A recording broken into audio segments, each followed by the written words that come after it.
Bonjour à tous et bienvenue sur cette troisième et dernière partie de l'introduction des personnages de la campagne de JDR Shadows of Runeterra. Épisode un petit peu particulier, car suite à un bug de mon logiciel de streaming, la VOD de cette session n'avait tout simplement pas de son. Je vais donc vous narrer cette session et vous en faire un résumé.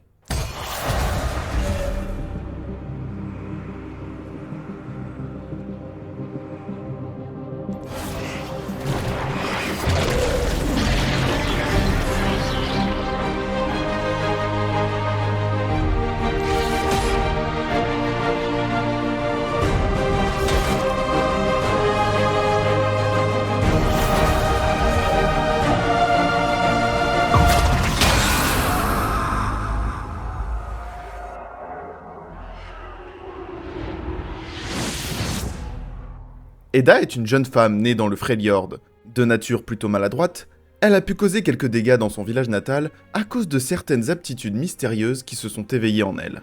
Sous les conseils de ses parents et du reste du village, elle décida de partir à l'aventure dans le but de découvrir le monde, mais également de se découvrir elle-même. Après plusieurs jours de marche vers le sud, elle commença à quitter les montagnes enneigées du Freljord, laissant place à des forêts de sapins. Et elle arriva devant une Noxtora. Les Noxtora sont d'immenses portes semblables à des arcs de triomphe. L'empire de Noxus est en effet un empire expansionniste et colonisateur, qui n'hésite pas à soumettre tous les territoires à sa tutelle, de gré ou de force. Dès qu'un territoire est conquis, une Noxtora est érigée, marquant ainsi l'entrée en territoire noxien. Mais c'est étrange, la Noxtora devant laquelle Eda vient d'arriver est fermée, et très bien gardée par les soldats noxiens. Elle décida de s'approcher calmement pour voir comment les soldats allaient réagir. Mais elle se fit renvoyer. On lui apprit que l'empire était sous tension, et que l'ordre avait été donné de fermer les frontières. Elle essaya d'insister, mais le soldat resta sur sa position. Eda eut alors une idée. Elle fit croire aux gardes qu'elle était là pour s'engager dans l'armée noxienne. Et quiconque peut s'avérer utile à l'Empire était le bienvenu. Mais le soldat resta méfiant, et décida de lui donner une simple mission pour la tester. Il lui montra la direction de la forêt. La nuit dernière, des bruits très inquiétants ont été entendus par là. Va enquêter et reviens me faire un rapport. Eda s'exécuta, mais visiblement un peu perdue, elle ne trouva pas l'accès à la forêt, et tenta d'escalader la falaise en vain. C'est alors qu'une charrette pleine de foin s'approcha, avec à son bord un simple paysan. Eda lui expliqua la situation et lui demanda de l'aide. « Ah, je vois. Vous faites partie de ceux qui sont partis en mission pendant plusieurs mois et qui se sont retrouvés bloqués par les nouvelles directives impériales. Planquez-vous dans le foin, je vais vous faire passer. » Eda ne comprenait pas vraiment de quoi il parlait, mais décida de saisir l'opportunité que les cieux venaient de lui envoyer. Elle sauta dans le foin et s'y cacha. Arrivé à la grande porte, un soldat fouilla le foin avec son épée, mais par chance, Eda ne se fit pas découvrir. Et la charrette put passer. Ils arrivèrent devant la maison du paysan. Elle l'aida à décharger son matériel, et il lui conseilla de trouver des vêtements noxiens afin de ne pas attirer l'attention. Il lui indiqua la direction du centre-ville et lui dit qu'elle pourra trouver des boutiques là-bas. Elle s'y dirigea, tout en le remerciant. Eda arriva près du centre-ville de Vitrogan, la ville dans laquelle elle se trouvait. Elle commença à discuter avec quelques habitants et acheta quelques oranges. Puis elle déboula sur la grande place. Sur scène, une troupe jouait de la musique. Plusieurs personnes faisaient des achats sur divers stands et elle remarqua qu'un jeune homme était assis près d'une table de jeu. Il l'interpella et lui proposa de participer. Elle pouvait tenter de remporter 10 pièces d'or ainsi qu'un mystérieux artefact trouvé lors d'une expédition. Le jeune marchand avait l'air confiant, mais Eda décida de quand même tenter sa chance. Le jeu se présente comme un jeu mêlant hasard et stratégie, se jouant en 10 manches. Un dé à 10 faces sera jeté sur la table. Avant cela, chacun des 3 joueurs devra lancer une prédiction pour tenter de tomber sur le résultat du dé. Mais chacun de ces joueurs a un rôle et un pouvoir différents. La force peut lors de 2 manches de son choix donner 2 prédictions au lieu d'une. La vision peut sur une seule des 10 manches avoir une marge d'erreur de 1 plus petit et 1 plus grand que le résultat du jet. La ruse, quant à elle, qui donne toujours sa prédiction en dernier, peut lors d'une des seules manches de la partie décider de baisser la valeur du dé jeté, ce qui le fait passer d'un jet de 10 à un jet de 6. Toute valeur prédite juste avant par la force et la ruse allant au-delà de 6 n'existe donc plus, et leur prédiction est donc annulée. À la fin des 10 manches, celui qui a le plus de points remporte la partie. Après avoir habilement joué, Eda réussit à gagner.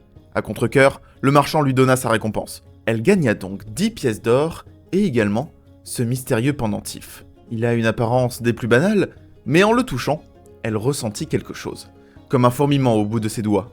Une sensation bizarre s'empara d'elle. Elle se sentait épiée par quelque chose. Elle leva la tête. Là, une petite créature dissimulée sur les toits de la ville. Mais cette dernière disparut aussitôt. Mais Eda ne s'attarda pas sur cette étrange apparition, et fila en direction d'une boutique, ses pièces d'or en poche.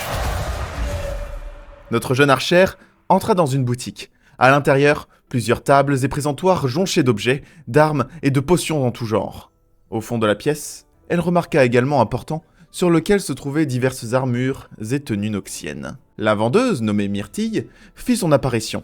Eda lui expliqua la situation, et la vendeuse, qui comprit vite qu'elle n'était pas d'ici, lui expliqua pourquoi l'empire de Noxus était si agité en ce moment. En effet, l'empereur Boram Darkwill s'est récemment fait renverser par un coup d'état du général Jericho Swain, qui prit donc la tête de Noxus. Ce dernier instaura un Trifarix, divisant le pouvoir en 3 pour éviter la corruption déjà en place sous Boram Darkwill.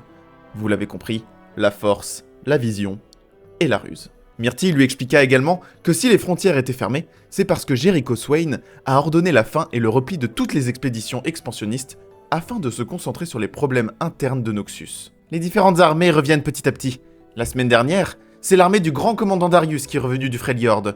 Une grande partie de ses effectifs ont d'ailleurs été assignés à la cargaison à l'entrée de la ville. La tête pleine d'informations, Eda s'en alla après avoir acheté une tenue noxienne ainsi que quelques potions.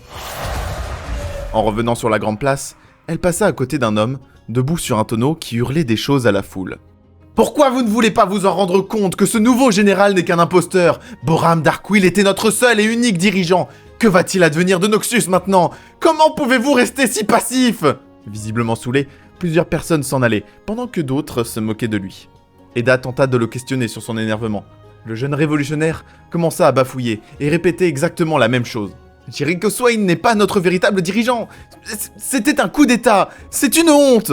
Eda lui demanda s'il avait des preuves que Jericho Swain était un mauvais dirigeant et que Noxus était donc en danger. Ne sachant pas quoi répondre, le jeune criard s'en alla, visiblement très vexé. Non loin de là, Eda remarqua une autre porte, sans doute une autre sortie de la ville. Devant, plusieurs soldats étaient en garde, pendant qu'un immense gaillard les passait en revue. Mais quelque chose d'étrange se passait. La grille s'ouvra.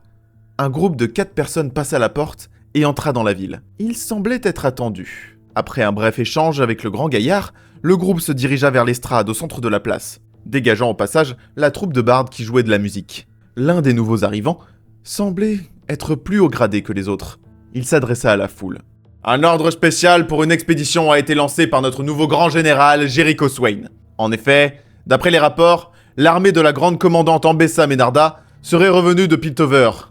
Sans elle. Divers éléments cataclysmiques se seraient déroulés là-bas. Le but de cette expédition est d'envoyer un groupe réduit pour enquêter sur ce qui s'est passé. Nous venons donc recruter les quelques courageuses et courageuses qui souhaiteraient y prendre part. » Un homme dans la foule s'approcha. Il échangea avec l'homme avant d'être envoyé à l'extérieur de la ville. Eda savait que c'était une opportunité à saisir. Elle pourrait voyager encore plus loin dans le continent de Valoran. Elle se présenta devant le groupe et a été envoyée, elle aussi, à l'extérieur de la ville. Mais en s'y dirigeant, elle passa à côté d'une personne encapuchonnée qui accompagnait le groupe. Elle ressentit une sensation très étrange en la frôlant, mais elle ne pouvait pas voir son visage. Eda ne s'arrêta pas et continua son chemin. Mais avant de passer la porte, elle aperçut une fois de plus la petite créature qui l'épiait depuis les toits, avant de disparaître à nouveau. À l'extérieur, elle trouva un petit camp militaire dans lequel l'expédition se préparait. Elle s'y renda et on lui fit faire tous les préparatifs nécessaires. Le lendemain, l'expédition était partie.